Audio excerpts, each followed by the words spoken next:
Well, a lot has happened since our last video covering the massive warehouse fire that, in my opinion, set off what will be remembered as the American Gen Z Revolution. Another massive Luigi-inspired fire that we didn't even hear about, a Molotov cocktail being thrown at Sam Altman's house, and all this has culminated in one of the most evil billionaires, Peter Thiel, tucking his tail and fleeing the country to Argentina, of all places, over what he called security and safety concerns.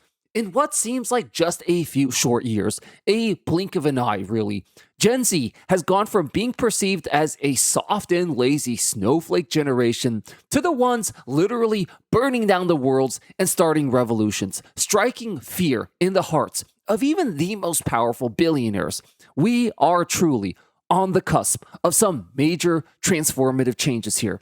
And to fully grasp and appreciate just how fast this is happening, let's take a deep dive historical look at how Gen Z is violently succeeding, where even the generation that came right before them, my generation, the Millennials, failed quite miserably. Those of you who follow me know me as your millennial defense lawyer, and you know I'm not the biggest fan of my own generation. If I could describe my own millennial generation in one single word, it would be complacent. Not inherently bad, evil, selfish, or narcissistic like the boomers, but just complacent. Just a bunch of mindless sheep and yes man who constantly got screwed over by the system and never bothered to stop and question it. And the thing is, there's nothing actually wrong with being complacent if you're living in good times. If the world and the system worked around you as intended, then hey, no need to fix something that isn't even broken. But being complacent while you're living through a once-in-a-lifetime crisis,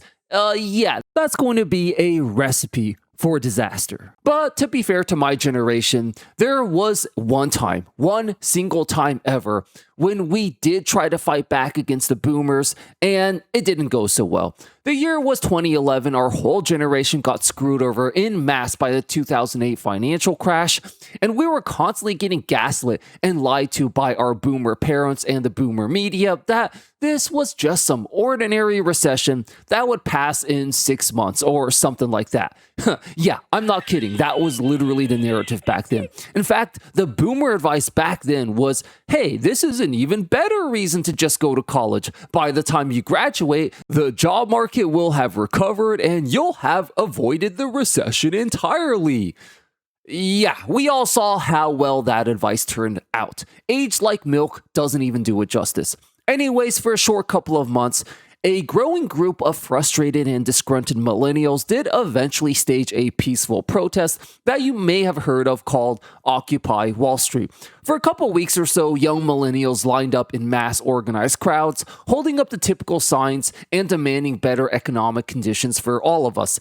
Now, the protest caught some minor momentum and ended up getting covered quite extensively in the boomer media, in which they just completely eviscerated us using their typical narcissistic, abusive boomer tactics. They painted us as just a bunch of young and inexperienced, naive idiots who didn't understand how the world worked yet.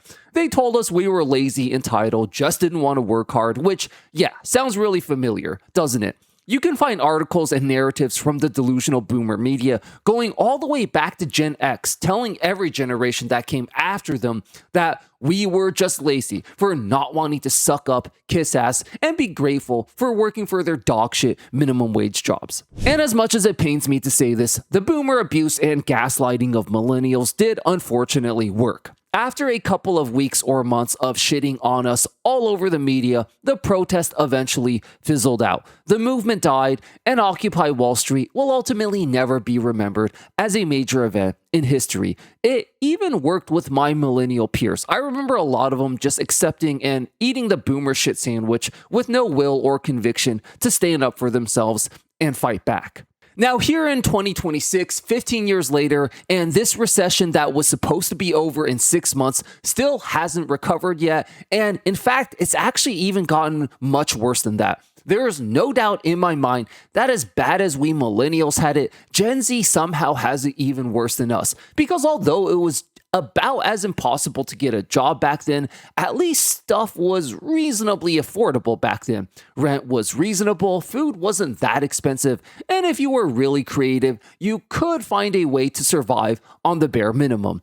And now we're at an interesting, almost inexplicably bad time in history where somehow everything keeps going up in price, except for, of course, your wages.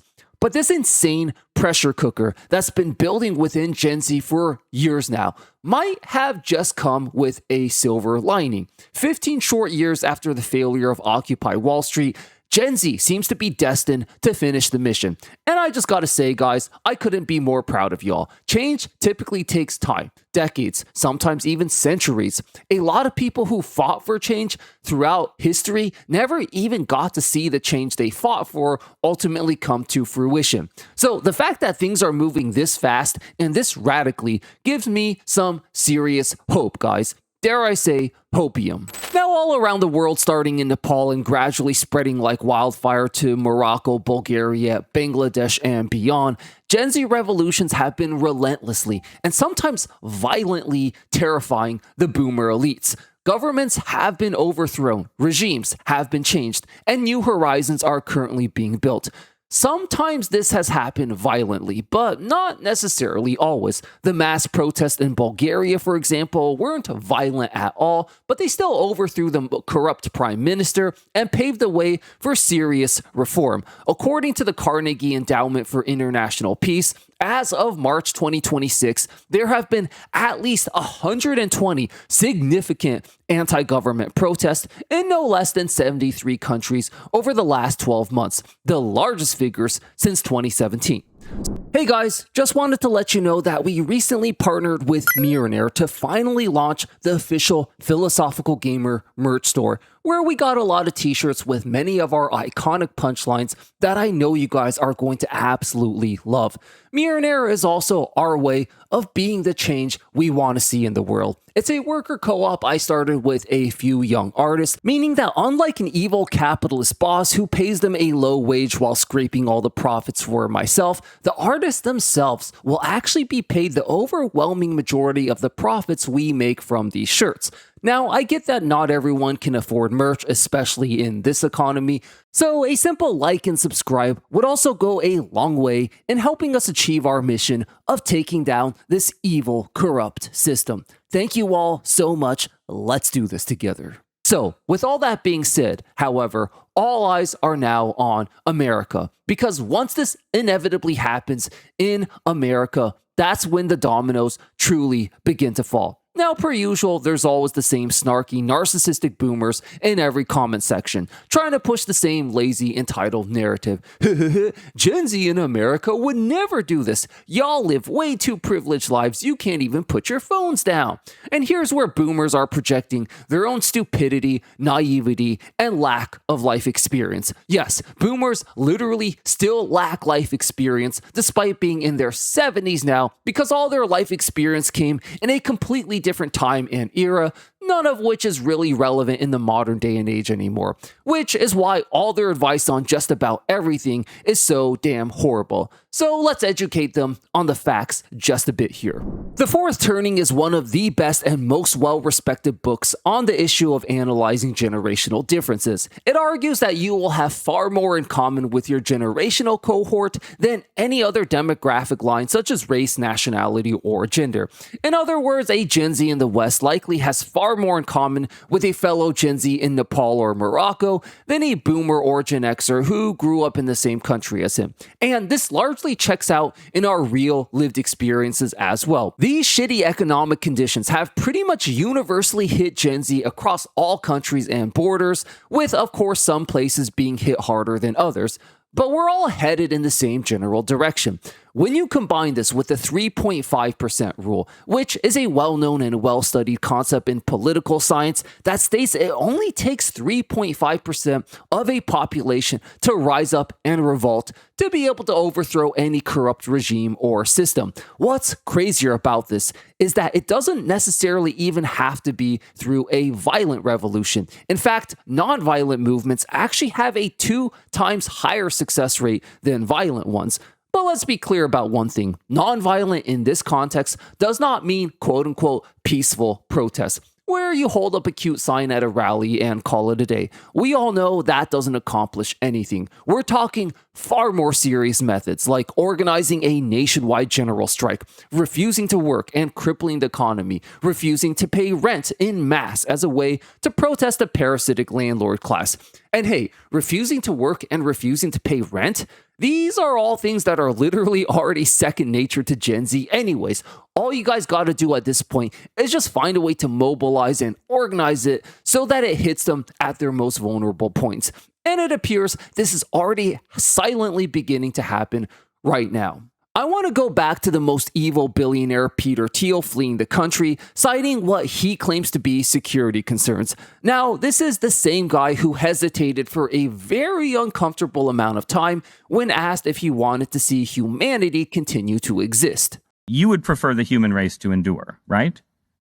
You're hesitating. Yeah, well, yes? I don't know. I would. This is a long hesitation. This is a long hesitation. There's so many questions implicit in this. Should the human race survive?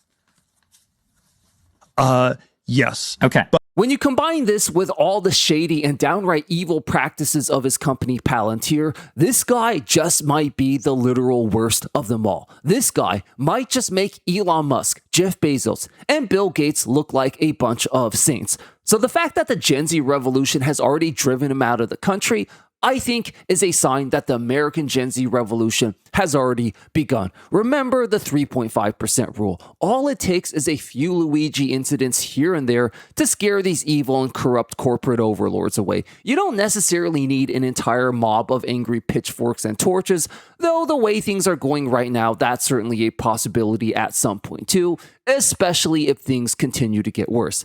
A few weeks ago, I had a random shower thought, which I ended up sharing in a community post. Whenever we're having a conversation about taxing the rich, the default rebuttal is always, well, if you try and tax the rich, they'll just leave. And the argument at this point shifts to whether or not they'll actually leave or if they're just bluffing. But what if we've been thinking about it wrong this whole time? What if it's not even a bad thing if they leave? What if we might actually want them to leave? Most of the supposed benefits billionaires bring to society are not really relevant anymore. Oh, but you'll lose all the tax revenue they pay into society. Yeah, except they don't even pay taxes anymore, and we all know that. They know every loophole in the book to avoid paying taxes, so what tax revenue would we even be losing if they were to leave? Oh, but they're the job creators. They provide millions of people with good paying jobs. Yeah, except they're the literal opposite of that right now. They'll tell you to your face every chance they get that they're developing AI at a breakneck pace specifically to replace your jobs. They're way more job destroyers than they are job creators at this point. As far as I can tell, the only thing they're doing by staying is hogging up all the properties, making everything more expensive, making it impossible for anyone else to start a business, and being a massive drain on taxpayers with all the billions of dollars of corporate subsidies they receive. At this point, if they leave, goodbye and good riddance. And this might just be the best thing the Gen Z revolutions in America have done. What millennials tried and failed to do. We all know the biggest problem we have in America right now is the old and the rich desperately clinging on to all the money, wealth, and power. By getting some of them to leave and the other more sensible ones to come to the table and compromise, we now finally have a direct pathway into influencing real change. We'll finally have our democracy back without them buying off every single election. Now, to be fair, some of the less evil billionaires than Peter Thiel are finally coming to their senses and seeing that something has to change here. After someone threw a Molotov cocktail at his house and damn near burned the whole thing to the ground, Sam Altman recently arranged a meeting with Bernie Sanders, of all people, to discuss a proposal where the public actually has 50% ownership stake in AI, would receive direct payments and many other benefits. And what's even crazier is the fact that it was actually Sam Altman who initiated and requested for the meeting to begin with. It's becoming increasingly obvious that this current system is not sustainable. Something is going to have to change. Something will eventually change regardless, as history shows people will at some point hit a boiling tipping point. but Gen Z might just speed run that process to take a few years instead of decades or centuries. So, to answer a question a lot of you have been asking, when are we going to get a Gen Z revolution in America?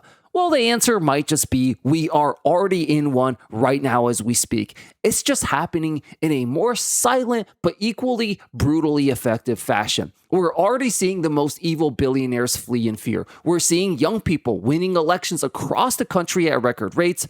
We're seeing serious policy changes being introduced and debated. We've already seen infinitely more change for the better than what millennials could ever even dream of with their one failed Wall Street protest. And the best part of all this is that it really feels like and seems like the Gen Z revolution is just barely getting started right now.